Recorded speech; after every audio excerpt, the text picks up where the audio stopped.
Hello बच्चों, today we are going to read a new chapter of geography, chapter 6 and the topic is major landforms of the earth. पृथ्वी के प्रमुख स्थल रूप या पृथ्वी के मुख्य स्थल रूप. तो let's start. You must have seen some of the landforms features as shown in the figure 6.1 below. आपने इसमें कुछ जो 6.1 जो फिगर है उसमें जो चित्र दिया गया है, ये जो नीचे चित्र है, ये जो पिक्चर है, इसमें से आपने कुछ लैंडफॉर्म्स को देखा होगा, कुछ जो स्थल रूप है उनको जरूर देखा होगा. You will notice that the surface of the earth is not the same everywhere. आपने देखा होगा कि जो पृथ्वी है उसकी सतह सभी जगह एक जैसी नहीं है, कहीं पे ऊपर है, कहीं नीचे है, तो सारी जगह पृथ्वी फ्लैट नहीं है. The earth has an infinite variety of landforms. जो पृथ्वी है उसमें कई प्रकार के स्थल रूप हैं. Some parts of the lithosphere may be rugged and some flat. स्थल मंडल के कुछ भाग, कुछ पार्ट तो ऊंचे नीचे हैं और कुछ पार्ट समतल होते हैं, फ्लैट होते हैं. These landforms are a result of two process. ये जो स्थल रूप है, ये जो लैंडफॉर्म है, ये दो प्रोसेस का से बनते हैं. जो दो प्रोसेस हैं उनसे ये लैंडफॉर्म बनते हैं. You will be amazed to know that the ground you are standing on is slowly moving. आपको यह जानकर आश्चर्य होगा कि जिस मैदान पर आप खड़े हैं उसमें धीरे धीरे क्या हो रही है, गति हो रही है, वो धीरे धीरे मूव कर रहा है. Within the earth a continuous movement is taking place. पृथ्वी के अंदर जो है वो लगातार मूवमेंट होती रहती है. जो पृथ्वी है उसकी जो सतह है उसके अंदर लगातार गति हो रही है, गति होती रहती है. द फर्स्ट और the internal process leads to the upliftment and sinking of the earth's surface at several places. पहली या जो आंतरिक प्रोसेस है, इंटरनल प्रोसेस है, उसके कारण बहुत से जगहों पर पृथ्वी की सतह कहीं ऊपर उठ जाती है तो कहीं धंस जाती है. जो इसके पृथ्वी के अंदर, अर्थ के अंदर जो लगातार गति होती रहती है उसके कारण कई जगहों पर पृथ्वी है जो ऊपर उठ जाती है और कई जगहों पर नीचे धंस जाती है. डू यू नो, क्या आप जानते हैं, a hill is a land surface that rises higher than the surrounding area. जो पहाड़ी है वो स्थलीय पार्ट है जो कि आसपास की जो अर्थ है उससे ऊंची उठी होती है, उसको बोलते हैं पहाड़ी.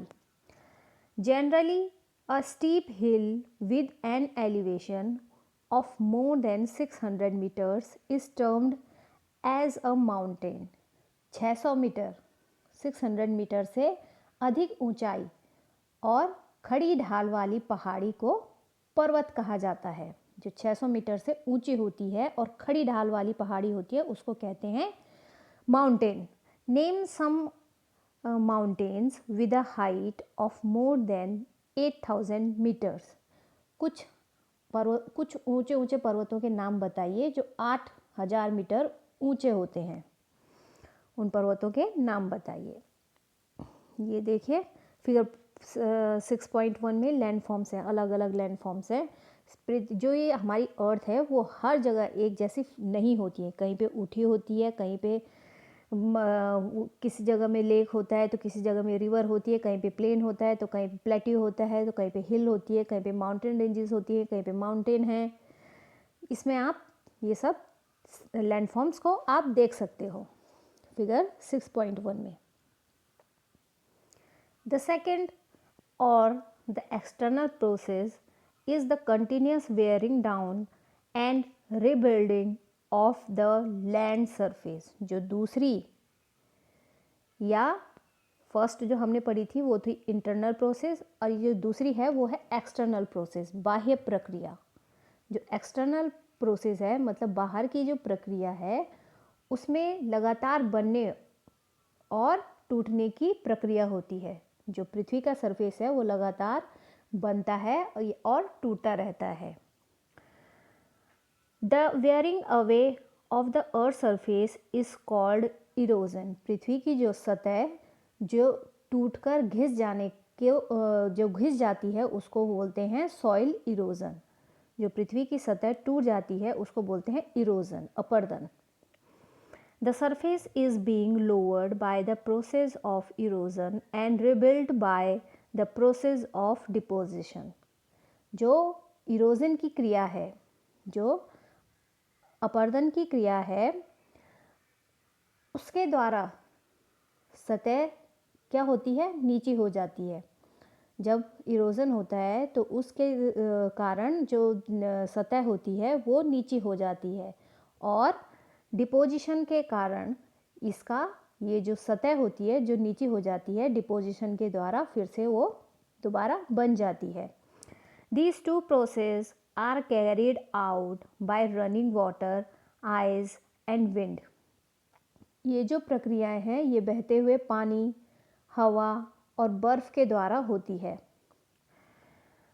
बनने और टूटने की क्रिया ये बहते हुए पानी, हवा और बर्फ के कारण होती है।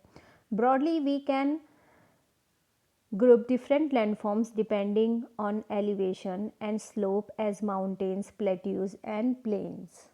हम अलग अलग स्थल रूपों को उनकी ऊंचाई और ढाल के अकॉर्डिंग पर्वत, पठार और मैदानों में उसको डिवाइड कर सकते हैं according to height and steep. Elevation और स्लोप के अकॉर्डिंग हम जो लैंडफॉर्म है उसको माउंटेन्स, प्लेट्यू और प्लेन्स में डिवाइड कर सकते हैं। सबसे पहले आता है माउंटेन्स। तो माउंटेन्स क्या हैं? अ mountain is any natural elevation of the earth surface. जो पर्वत है वो पृथ्वी की जो सतह है उसकी प्राकृतिक ऊंचाई है। नेचुरल एलिवेशन है, नेचुरल बोलते हैं प्राकृतिक को, एलिवेशन मतलब ऊंचाई। जो पर्वत हैं वो पृथ्वी की प्राकृतिक ऊंचाई वाली जगह होती हैं। The mountains may have a small summit and a broad base. जो पर्वत है उसका शिखर जो है छोटा होता है और जो उसका नीचे का बेस होता है वो चौड़ा होता है। आपने देखे होंगे पहाड़ ऊपर से छोटे होते हैं और नीचे से चौड़े होते हैं। It is considerably higher than the surrounding area. ये जो पहाड़ होते हैं, जो पर्वत होते हैं, ये आसपास के जो एरिया होता है उससे ऊंचा होता है। Some mountains are even higher than the clouds. कुछ माउंटेन्स ऐसे होते हैं जो बादलों से भी ऊंचे होते हैं। As you go higher the climate becomes colder. जैसे जैसे आप पहाड़ पर ऊंचाई पर जाएंगे वहाँ के जो क्लाइमेट है, जलवायु है, वो ठंडी होती जाती है। In some mountains there are permanently frozen rivers of ice. कुछ पर्वतों पर हमेशा बर्फ जमी रहती है। They are called glaciers. इनको क्या कहते हैं? ग्लेशियर्स कहते हैं। कुछ पहाड़ों पर हमेशा बर्फ जमी रहती है उसको कहते हैं ग्लेशियर्स। ग्लेशियर्स को हिंदी में बोलते हैं हिमानी। There are some mountains you can not see as they are under the sea. यहाँ कुछ ऐसे भी पर्वत होते हैं, कुछ ऐसे भी पर्वत हैं जो समुद्र के अंदर हैं, जिन्हें आप नहीं देख सकते। समुद्र के अंदर भी होते हैं पर्वत, उनको आप देख नहीं सकते। Because of harsh climate less people live in the mountain areas. जो पहाड़ों के जो क्लाइमेट होता है वो काफ़ी कठोर होता है, इसके कारण वहाँ पर बहुत कम लोग रहते हैं।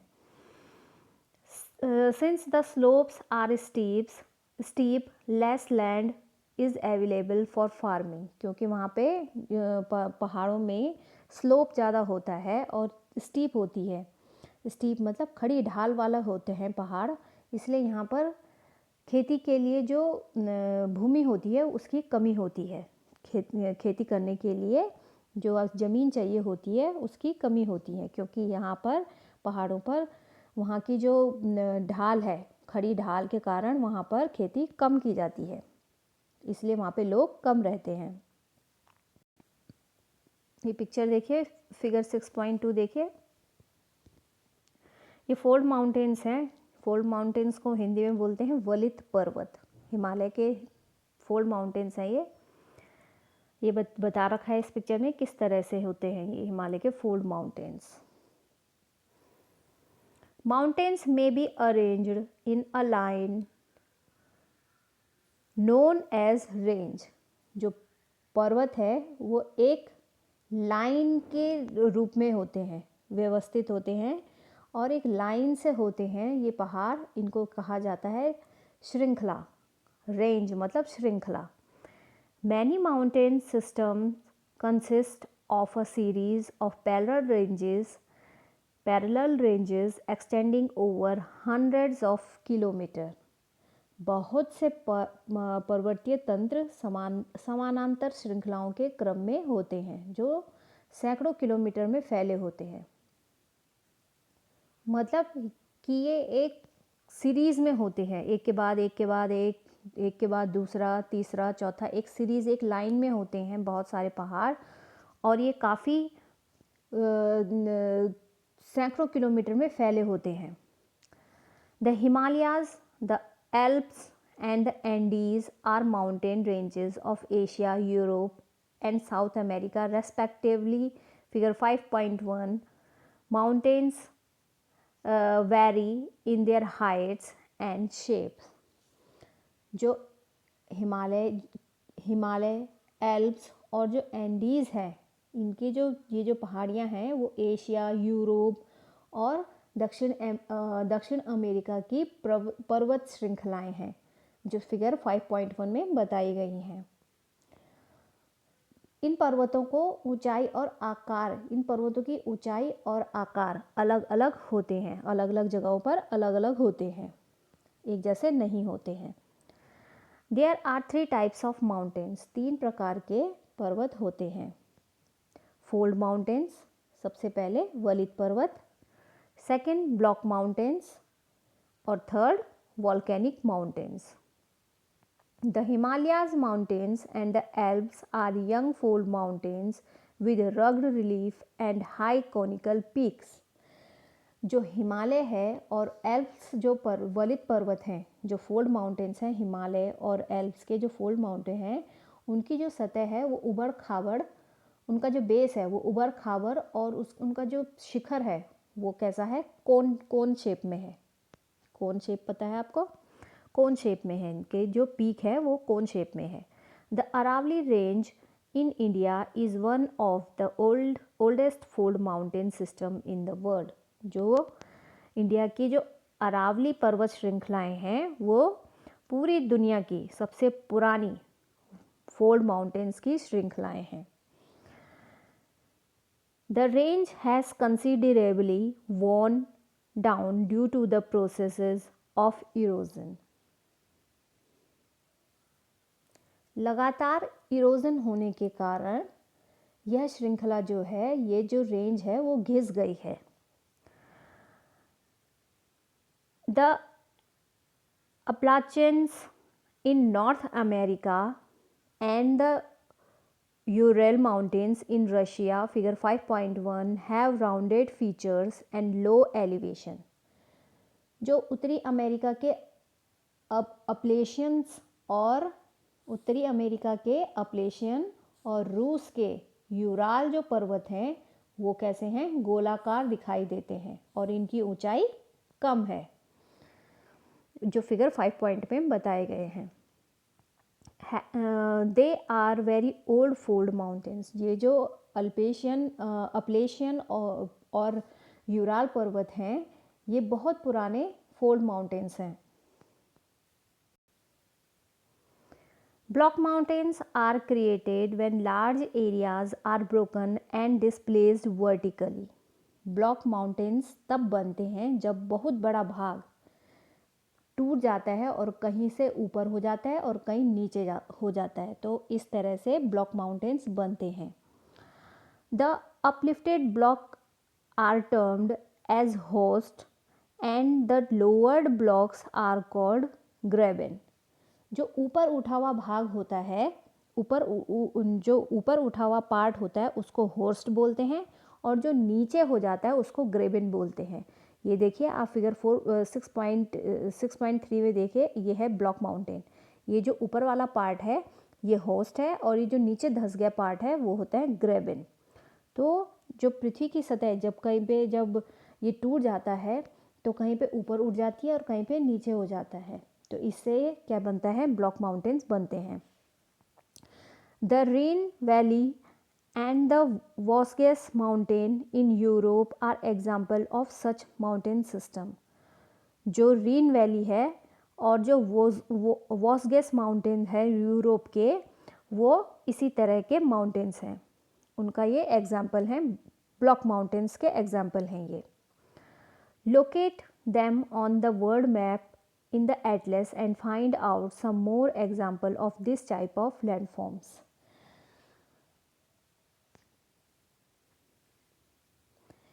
एटलस में दिए गए विश्व का जो मानचित्र है, मैप है, उससे उनकी स्थिति को देखिए और इस प्रकार की कुछ लैंडफॉर्म्स के उदाहरणों का पता लगाइए।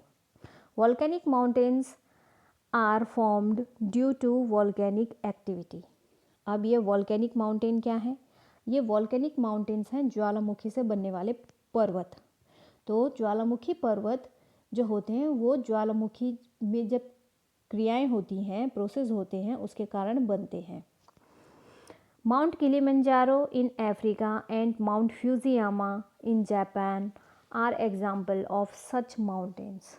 अफ्रीका का माउंट किलिमंजारो और जापान का फ्यूजियामा जो माउंटेन है वो वॉल्केनिक माउंटेन के उदाहरण हैं। वो वॉल्केनो थे पहले, फिर बाद में ज्वालामुखी थे। वो ज्वालामुखी उनके अंदर जो ज्वालामुखी के अंदर जो प्रोसेस होता है वो बननी बंद हो गई थी, इसलिए वो माउंटेन बन गए।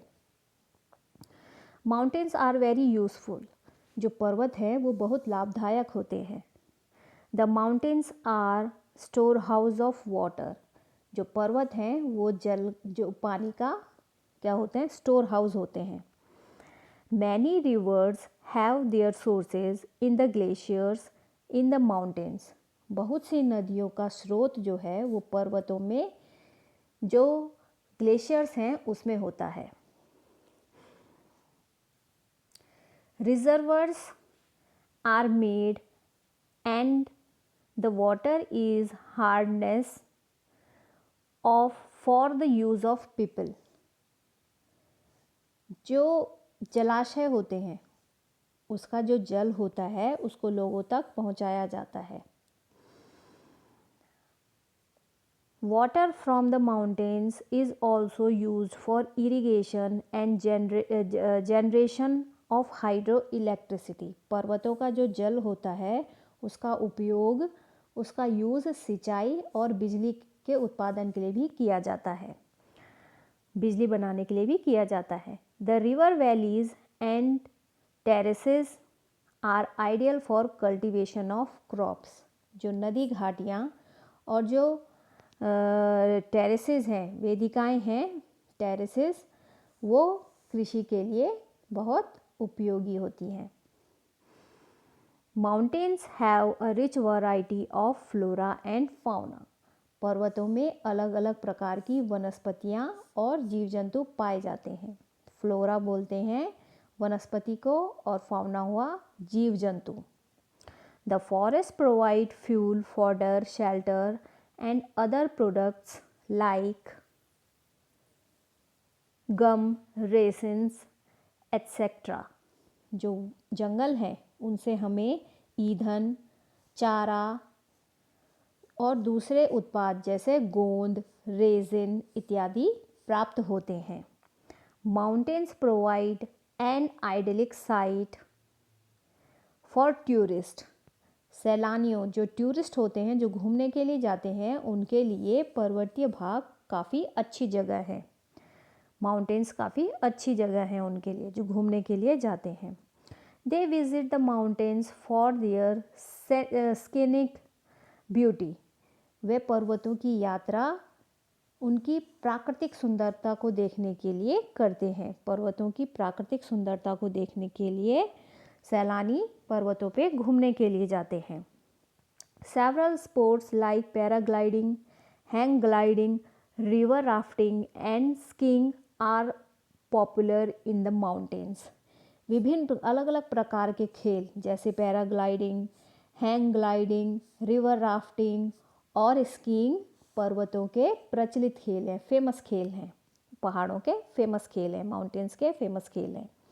Can you name some places in the Himalayas associated with these sports? क्या आप हिमालय में स्थित कुछ ऐसे जगहों के नाम बता सकते हैं जहाँ ये खेल खेले जाते हैं? ये फिगर 6.4 देखिए, ये देखिए ये वॉल्केनिक माउंटेन है। ये कैसे बनता है ये देखिए, ये पिक्चर में बताया गया है।